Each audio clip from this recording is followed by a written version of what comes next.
Welcome and welcome to Faith TCM Acupuncture Classes. இன்னைக்கு நம்ம ஒரு சாதாரண ஒரு பிரச்சனையை தான் எடுக்கிறோம். மூட்டு வலிகளை பல வகையான மூட்டு வலிகள் இருக்கு.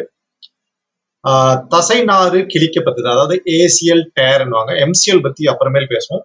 ஏசியல் டேர் அப்படின்றத தான் நம்ம பார்க்க போறோம்.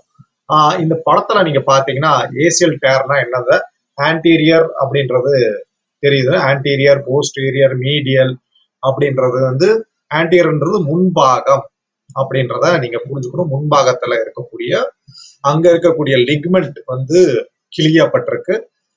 அங்க இருக்கக்கூடிய டாமினன்ட் ஏரியா, அந்த ஏரியாக்கான மெரிடியன் என்னன்னு பாத்தீங்கன்னா அந்த டெண்டான் ஸ்னியூஸ் பாத்தீங்கன்னா லிவர் அந்த டெண்டானும் ஸ்னியூஸையும் அந்த இடத்துக்கான ஒரு பாதுகாப்பை கொடுக்குது. அங்க இருக்கிற எலும்பு பாத்தீங்கன்னா கிட்னி கொடுக்குது. அந்த மசில்ஸ், அதாவது அங்க இருக்கிற சதைக்கு தேவையான எனர்ஜி சப்ளை பண்றது அப்படின்றது ஸ்பிளீன் ஆர் ஸ்டொமக் கொடுக்குது அப்படின்றத நீங்க இந்த காணொளியில் பார்ப்பீர்கள். அப்போ ஏசியல் டேர் ஆன்டீரியர் குஷன் அப்படின்றது எப்படி நடைபெறுது, அது எப்படியெல்லாம் தெரியும்னா ஒரு பாப்பிங் ஃபீலிங் கிடைக்கும், ஒரு பெயின் கிடைக்கும், ஒரு லவுட் நாய்ஸ் கிடைக்கும், ஒரு சென்சேஷன் கிடைக்கும், சிவியர் பெயின் இருக்கும் ஆக்டிவிட்டிஸ் கொடுக்கும்போது, ஸ்வெல்லிங் வந்துடும் சில மணி நேரத்திலேயே. அந்த மாதிரி உங்களுக்கு வர்றது அப்படின்னாலே நீங்க ஓரளவுக்கு கண்டுபிடிக்கணும். பட் இது ஒரு டெஸ்ட் ரிப்போர்ட்ல வச்சு நீங்க கண்டுபிடிச்சீங்கன்னா இன்னும் பெட்டரா இருக்கும். ஸோ காசஸ் என்னென்ன இருக்கலாம், இந்த லெக்மெண்ட் இப்படி ஆகிறதுக்காக என்னென்ன காரணங்கள் இருக்கும் அப்படின்றத நீங்க பாத்தீங்கன்னா இதுக்கு பாத்தீங்கன்னா ஒரு காரணங்கள், சில காரணங்கள் சடனா ஸ்லோவா சேஞ்ச் ஆகிற டைரக்ஷன் கட்டிங், இந்த மாதிரி ஏகப்பட்ட காரணங்கள் இருக்கிறது இந்த லிக்மெண்ட் டேருக்காக. நம்ம ஆழமா பேசுறதோட என்ன பண்ணலாம் அப்படின்றத பேசணும்னா இது ஒவ்வொரு ரிசர்ச் எக்ஸசைஸ் இந்த மாதிரி சொல்லுது. நம்ம டிசிஎம்ல பார்க்க போறது ஏற்கனவே சொன்ன மாதிரி இந்த 3 ஏரியாவை பார்க்க போறோம். இது ஒரு அக்யூட் ஸ்டேஜ், அதாவது ஒரு 7 நாளுக்குள்ளார நடந்த ஒரு பிரச்சனையா இருக்குன்னா இதோட பேட்டர்ன் எப்படி இருக்குன்னா, ரத்தமும் அங்க உள்ள எனர்ஜியும் ஸ்டாக்னேஷன் ஆகுது அப்படின்றது. சடனா ட்ராசன் லோக்கல் சேனல் பிளாக் ஆகுது, சீ பிளாக் ஆகி ஸ்வெல்லிங் ஆகி severe pain, inability to bend அப்படின்ற ஒரு விஷயத்த இந்த இடத்துல கொடுக்குது. அப்போ அக்யூட் ஸ்டேஜ்ல நம்ம ஃபோக்கஸ் பண்ணக்கூடியது ஃபர்ஸ்ட் நான் என்ன பண்ணணும்னா சீயும் பிளட்டும் நான் மூவ் பண்ணணும், பெயினை ரெடியூஸ், ஸ்வெல்லிங்கை ரெடியூஸ் பண்ணணும், பெயினை ரிலீவ் பண்ணணும். இதுதான் நான் ட்ரீட்மெண்டா கொடுக்க போறேன். ஃபர்ஸ்ட் நான் இந்த 3மே யோசிக்கணும். நான் ஒரு பேஷண்ட் வராங்கன்னா அங்க இருக்கிற சக்தியை மூவ் பண்ணும், பிளட்டையும் மூவ் பண்ணணும், ரெடியூஸ் பண்ணும் ஸ்வெல்லிங்கை, பெயினை ரிலீவ் பண்ணும். இதுக்கான ட்ரீட்மெண்ட்டை தான் நம்ம கொடுக்க போறோம். அக்யூபஞ்சர்ல பாத்தீங்கன்னா ஸ்டமக் 35 எக்ஸ்ட்ரா பாயிண்ட்ஸ் கொடுக்கும்போது அங்க இருக்கக்கூடிய ஸ்வெல்லிங், பெயின் குறைய ஆரம்பிக்குங்க. ஸோ இதுதான் நீங்க ஸ்டார்ட் பண்ண போறீங்க. இந்த பாயிண்ட் தான் ஸ்டமக் 35ஓட எக்ஸ்ட்ராவும் போட்டு நீங்க பண்ண போறீங்க.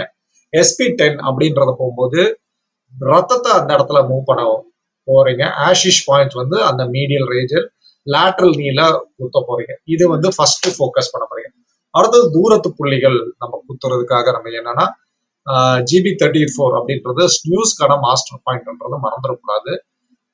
SP6 அந்த ஸ்பிளீனை, கிட்னியை, லிவரை ஸ்ட்ரெங்தன் பண்ணக்கூடிய பாயிண்ட். பிளாடர் 40 அந்த ஹீட்டை கிளியர் பண்ணும், அந்த நீயோட ஸ்வெல்லிங் கெட்டியருக்கு பண்ண போகணும். பேலன்சிங் மெத்தட்ல பாத்தீங்கன்னா ஆப்போசிட் நீல ஆப்போசிட் எல்போ பாயிண்டா நீங்க குத்தலாம். அதாவது ஆப்போசிட் நீல நீங்க ST35 பதிலா LI11 LI10 நீங்க ஆப்போசிட் எல்போல குத்தலாம், இல்ல மிரர் பாயிண்டா நீங்க குத்தலாம். ஸோ மாஸ்டர் டுங் அப்படின்னு எடுத்துட்டீங்கன்னா 77.22 77.24 88.25 இது நீங்க தாராளமா அக்குபஞ்சருக்கு குத்தலாம். ஸோ இதெல்லாம் ஓகே. ஃபர்ஸ்ட் அக்யூட் ஸ்டேஜ்னா ஃபர்ஸ்ட் 72 hours நோ டீப் மசாஜுங்க, ஆழமான மசாஜ் பண்ணாதீங்க. அது அதிகமாக அந்த பிரச்சனையை உண்டாக்கும், அதிகமான இன்ஃப்ளமேஷனை கொடுக்கும். Only gentle proximal drainage massage needed. இந்த தைஸ், அதாவது தைஸ்ல தான் நீங்க இப்போ தொடை பகுதியில தான் கொடுக்கணும். நீங்க கண்டிப்பா வேற எந்த பகுதியும் கொடுக்க வேண்டாம். ஸ்வெல்லிங்கை ரெடியூஸ் பண்றதுக்கு தொடை பகுதியில மட்டுமே நீங்க கை வைக்கணும். அது மைல்டா தான் பண்ணணும்.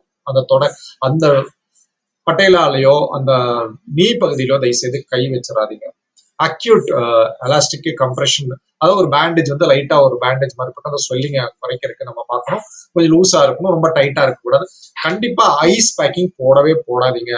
போட்டா அந்த டிஷ்யூஸ் கண்டிப்பா நிச்சயமா டேமேஜ் ஆகும். ஸோ இதுக்கு என்ன பண்ணலாம்னா சிம்பிளா நம்ம சொல்லக்கூடியது, இந்த மாதிரி ஒரு ஹெர்பல் நான் வந்து தயார் பண்ணிட்டு நான் அந்த இடத்துல ஒரு 3 to 7 நாள் ஊத்த போறேன். ஊத்திட்டு அந்த இடத்த குறைக்க போறேன் அந்த ஹெர்பல் டிகாஷன். இதுக்கு எனக்கு தேவை வந்து வேப்ப இலைங்க, ஒரு 10 to 15 இலை தேவைப்படுகிறதுங்க.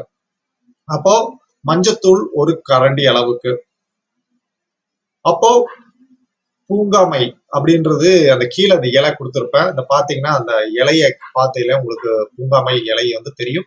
அதோட இலை இல்லாட்டினா அதோட பார்க்கு, அதாவது பட்டைன்னு சொல்லுவாங்க, அதோட பட்டையை நீங்க யூஸ் பண்ணலாம். 7 இலைகள், பட்டையா இருந்துச்சுன்னா ஒரு சிறு துண்டு பட்டைகள், ஆலோவேரா ஜெல்லு, அதுவும் வந்து உங்களுக்கு உங்க டிசிஷன். 1 லிட்டர் தண்ணிங்க இதெல்லாம் எடுத்துட்டு நீங்க பண்ண போறீங்க. இதை பண்ணும்போது ப்ரிப்பரேஷன் பண்ண ஃபர்ஸ்ட் நீங்க வந்து பொங்கமை இலையோ வேப்ப இலையோ சேர்த்து 1 லிட்டர் தண்ணியில வேக வைக்கணும் 20 நிமிஷத்துக்கு. அது 700 ml ஆகிற வரைக்கும் வேக வச்சு அதை வடிகட்டுங்க. அதை வடிகட்டி சூடுல இருந்து எடுத்துருங்க. எடுத்துட்டு அந்த வடிகட்டின அந்த சூட்லயே மஞ்சத்தூள், ஆலோவேரா ஜெல் வந்து நீங்க போடுங்க. நல்லா அதை கலக்குங்க. அதை கலக்கிட்டு கொஞ்சம் ஆற விடுங்க. ஆற விட்டுட்டு கொஞ்சம் இதமான சூடுல வரும்போது அந்த இடத்த, அதாவது இந்த கால் அடிப்பட்ட இடத்துல 1க்கு 1 தடவையோ 2 தடவையோ ஒரு நாளைக்கு நீங்க கழுவிட்டு, அது சப்போஸ் அந்த தோல் வந்து கிழிஞ்சிருந்தாலோ அங்க புண்ணு இருந்துச்சுன்னா தயவுசெய்து இதையும் யூஸ் பண்ணாதீங்க. ஏன்னா இது வந்து அலர்ஜெட்டிக் ரியாக்ஷன் கொடுக்கும். இதுவும் ஒரு பிரச்சனையை கொடுக்கும் அப்படின்றத புரிஞ்சுட்டீங்கன்னா இது வந்து நல்லா இருக்கும். இந்த மாதிரி ஒவ்வொரு விஷயத்தையும் நம்ம எப்படி வந்து அக்குபஞ்சர் மூலியமாவும் இயற்கை மருத்துவ மூலமாவும் பண்றோம் அப்படின்னு தெரிஞ்சுக்கிட்டு உங்களுக்கு ஒரு காணொளி போடுறேன். நன்றி, வணக்கம்.